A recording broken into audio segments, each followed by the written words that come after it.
नमस्कार, Kumar astro science में आपका स्वागत है मेरे एक नए वीडियो के साथ। आज के इस वीडियो में हम बात करेंगे कन्या लगन के लिए, वर्गो एसेंडेंट के लिए अप्रैल 2026 के मंथली प्रेडिक्शन के विषय में। तो आइए सबसे पहले बात करते हैं प्लेनेटरी मूवमेंट के विषय में। सूर्य ग्रह 15 मार्च 2026 से 13 अप्रैल 2026 तक मीन राशि में आपके 7th हाउस में गोचर करेंगे और 14 अप्रैल 2026 से 14 मई 2026 तक मेष राशि में एक्सोल्टेड होकर आपके 8th हाउस में गोचर करेंगे। मंगल ग्रह 2 अप्रैल 2026 से 10 मई 2026 तक मीन राशि में आपके 7th हाउस में गोचर करेंगे। बुध ग्रह 11 अप्रैल 2026 से 29 अप्रैल 2026 तक मीन राशि में डिबिलिटेटेड होकर के आपके 7th हाउस में गोचर करेंगे और उसके बाद में 30 अप्रैल से ये आपके 8th हाउस में मेष राशि में गोचर करेंगे। देवगुरु बृहस्पति 5 दिसंबर 2025 से 1 जून 2026 तक मिथुन राशि में आपके 10th हाउस में गोचर करेंगे। शुक्र ग्रह 29 मार्च 2026 से 18 अप्रैल 2026 तक मेष राशि में 8th हाउस में आपके गोचर करेंगे और 19 अप्रैल 2026 से 13 मई 2026 तक वृषभ राशि में अपनी स्वयं राशि में आपके 9th हाउस में गोचर करेंगे।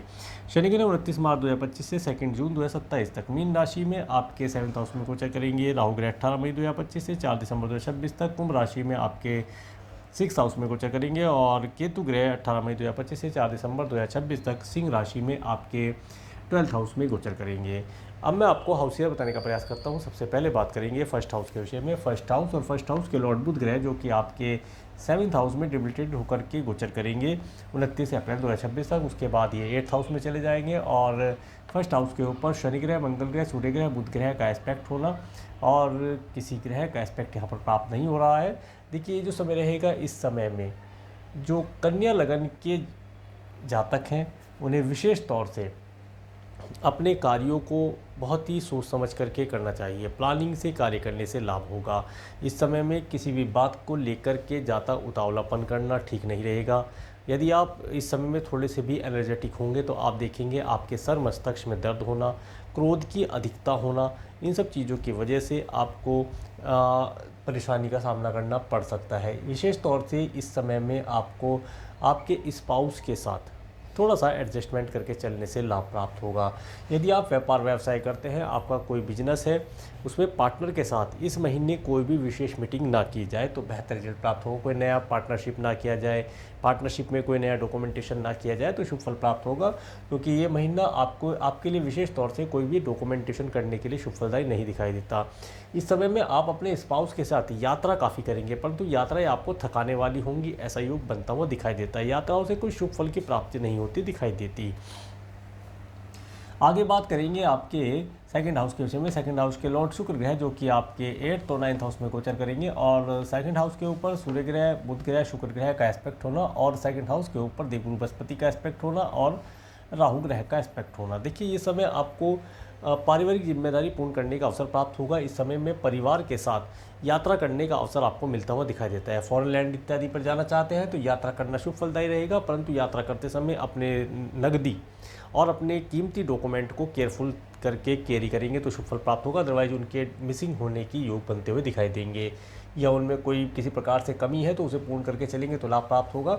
ये समय आपको आपके कार्य व्यवसाय के साथ साथ आपके परिवार की हेल्प से कुछ धार्मिक कार्य, धर्म कर्म से रिलेटेड कार्य, धार्मिक यात्रा, धन का आगमन होना, नए कार्य व्यवसाय की नींव रखने के लिए उत्तम कहा जा सकता है। इस समय में सिंगिंग इत्यादि के कार्यों करना शुभ फलदायी रहेगा।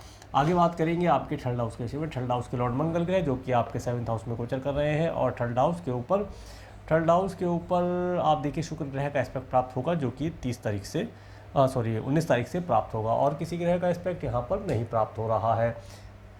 देखिए जो समय रहेगा, इस समय में आपको अच्छे वाहनों का सुख मिलता हुआ दिखाई देता है। अपने स्पाउस के साथ आपको अच्छे वाहनों का सुख हो, पार्टनरशिप में वाहनों का सुख हो, घूमने जाने का योग बनता है, यात्राओं का योग बनता है। इसके साथ साथ इस समय में आपको ऑनलाइन कम्युनिकेशन के माध्यम से शुभ फलों की प्राप्ति होती है। यदि आप मार्केटिंग से रिलेटेड कोई कार्य करते हैं, ऑनलाइन कोई कार्य करते हैं तो इस महीने में आपको नए कस्टमर, नए क्लाइंट इस समय में आप जोड़ पाएँ, उनसे धन लाभ प्राप्त कर पाएँ, ऐसा योग बनता हुआ दिखाई देता है।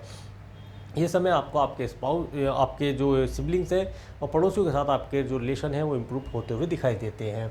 आगे बात करते हैं आपके 4th हाउस के। 4th हाउस के लॉर्ड देवगुरु बृहस्पति जो कि आपके 10th हाउस में गोचर कर रहे हैं। 4th हाउस के ऊपर केतु ग्रह का एस्पेक्ट होना, 4th हाउस के ऊपर शनि ग्रह का एस्पेक्ट होना और 4th हाउस के ऊपर देवगुरु बृहस्पति का एस्पेक्ट होना।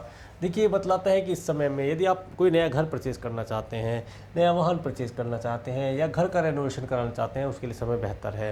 इन सब कार्यों या नए घर में आप गृह प्रवेश करना चाहते हैं, उन कार्यों के लिए समय अच्छा कहा जा सकता है। इस समय में आपके घर के अंदर कोई मांगलिक कार्य हो, किसी नए मेहमान की एंट्री हो, ऐसा योग बनता हुआ दिखाई देता है। माता स्त्रियों से कोई धन लाभ या एडवाइस लेना है, उसके समय बेहतर कहा जा सकता है। पूरे परिवार के साथ संगठित होना, भोजन इत्यादि करने का या कोई डिनर इत्यादि प्लान करें तो बहुत शुभ फल आप प्राप्त कर पाएंगे। इस समय में आप काफ़ी धार्मिक रहेंगे, रिलीजियस कार्यों करने से शुभ फलों की प्राप्ति होगी। आगे बात करते हैं आपके 5th हाउस के विषय में। 5th हाउस के लॉर्ड शनि ग्रह जो कि आपके 7th हाउस में गोचर कर रहे हैं और 5th हाउस के ऊपर देखिएगा किसी ग्रह का एस्पेक्ट नहीं आ रहा है। ये जो समय रहेगा, इस समय में विशेष तौर से आपको आपके पार्टनर, आपके सिबलिंग्स हैं, पार्टनर्स हैं, आपके कलीग्स हैं, उनकी द्वारा हेल्प प्राप्त होती दिखाई देती है। जो स्टूडेंट हैं उन्हें उनके सह मित्रों के माध्यम से, जो उनके साथ उनके फ्रेंड्स हैं, उनसे लाभ मिलना दिखाई देता है। ये समय उनके साथ घूमने जाने का भी अवसर आपको प्राप्त होता दिखाई देता है। यदि आप फ़ॉरेन जाना चाहते हैं तो फ़ॉरेन जाने के लिए अपॉर्चुनिटी आपको मिलती हुई दिखाई देगी। समय बेहतर है। आगे बात करेंगे आपके 6th हाउस के विषय में। 6th हाउस के लॉर्ड शनि ग्रह जो कि आपके 7th हाउस में गोचर कर रहे हैं। 6th हाउस में राहु ग्रह का गोचर, 6th हाउस के ऊपर केतु ग्रह का एस्पेक्ट होना और 6th हाउस के ऊपर देवगुरु बृहस्पति का एस्पेक्ट होना, देखिए दर्शाता है कि इस समय में आपको अचानक से आपके अगर कोई कोर्ट कचहरी इत्यादि से रिलेटेड कार्य पेंडिंग चल रहा है तो उसमें धन लाभ प्राप्ति का योग बनता है और आपका कोर्ट कचहरी से रिलेटेड कार्य इस समय में शॉर्ट आउट होता हुआ दिखाई देता है। आपको आपके कोर्ट कचहरी कार्यों से भी लाभ प्राप्त हो, ऐसा योग बने। इस समय में आप अपने मैटरनल अंकल आंटी से कोई लाभ लेना चाहते हैं, धन लाभ लेना चाहते हैं, कोई एडवाइस लेना चाहते हैं, उसके लिए समय बेहतर है। उनकी हेल्प और एडवाइस आपको प्राप्त होती हुई दिखाई देती है। शत्रु इस समय में आपको हानि नहीं पहुंचा पाएगा, शत्रु से भी आप कोई लाभ प्राप्त कर ले, ऐसा योग यहाँ बनता हुआ दिखाई देता है। कोई ऋण इत्यादि लेना चाहते हैं, ऋण आपको प्राप्त हो जाएगा। ऋण यदि लिया था उसे पे करना चाहते हैं, उसे पे करने की अवस्था यहाँ पर बनती हुई दिखाई देगी, व्यवस्था बनेगी और आपसे पे कर पाएंगे। आगे बात करेंगे आपके 7th हाउस के विषय में। 7th हाउस के लॉर्ड देवगुरु बृहस्पति जो कि आपके 10th हाउस में गोचर कर रहे हैं और 7th हाउस में शनि ग्रह, मंगल ग्रह, सूर्य ग्रह, बुध ग्रह का गोचर और 7th हाउस के ऊपर किसी ग्रह का एस्पेक्ट प्राप्त नहीं हो रहा है। तो देखिए जो समय है, इस समय में आप देखेंगे आपका जो स्पाउस है या जो पार्टनर है, बिजनेस पार्टनर है, थोड़ा सा ईगोइस्टिक रहेगा। उसकी एनर्जी काफ़ी बढ़ी हुई रहेगी। वह अपने कार्यों को बहुत जल्दी पूर्ण करने का प्रयास करेगा, अच्छे अच्छे वाहनों का उपभोग करेगा, यात्राओं का सुख प्राप्त होगा और आपको आपके स्पाउस के माध्यम से आपके कार्य, व्यवसाय, जॉब के अंदर सफलता मिलना, धन लाभ मिलना और अपने स्पाउस के साथ घूमने जाने का अवसर आपको प्राप्त होता हुआ दिखाई देता है। आप कोई फॉरेन ट्रैवल करें, ऐसा योग यहाँ बनता हुआ दिखाई देता है। आगे बात करते हैं आपके 8th हाउस के विषय में। 8th हाउस के लॉर्ड मंगल ग्रह जो कि आपके 7th हाउस में गोचर कर रहे हैं और 8th हाउस में सूर्य ग्रह, बुध ग्रह, शुक्र ग्रह का गोचर होगा और 8th हाउस के ऊपर केतु ग्रह का एस्पेक्ट प्राप्त होगा और किसी ग्रह का एस्पेक्ट प्राप्त नहीं हो रहा है। देखिए जो समय रहेगा, इस समय में जैसे कि मैंने पहले बतलाया, विशेष तौर से आपको खाने पीने की चीज़ों में थोड़ा सा केयरफुल रहना है। खाने पीने की चीज़ों में ध्यान रखेंगे, जो बाहर से खाना मिलता है, फास्ट फूड इत्यादि है, उसमें स्पाइसी और क्रीम जिसमें डला हो, इस प्रकार का फूड खाने से थोड़ा केयरफुल रहे, इससे आपका हेल्थ ख़राब होता हुआ दिखाई देता है। विशेष तौर से 14 अप्रैल के बाद में इन चीज़ों से थोड़ी सी परेशानी हो सकती है और सरकार से रिलेटेड व्यक्तियों के लिए कुछ धन खर्च करना पड़ सकता है। उसके लिए आप मन पहले से बना के रखेंगे तो लाभ प्राप्त होगा। ये समय आपको आपके वाहन से या वाहन के लिए भी कुछ धन खर्च करना हो या नया वाहन परचेज़ करें, ऐसा योग बनाता हुआ दिखाई देता है। आगे बात करते हैं आपके 9th हाउस के विषय में। 9th हाउस में शुक्र ग्रह का गोचर होगा। 9th हाउस के लॉर्ड शुक्र ग्रह 9th हाउस में और 8th और 9th हाउस में गोचर करेंगे और 9th हाउस के ऊपर 9th हाउस के ऊपर शनि ग्रह का एस्पेक्ट होना और किसी ग्रह का एस्पेक्ट यहाँ पर नहीं आ रहा है।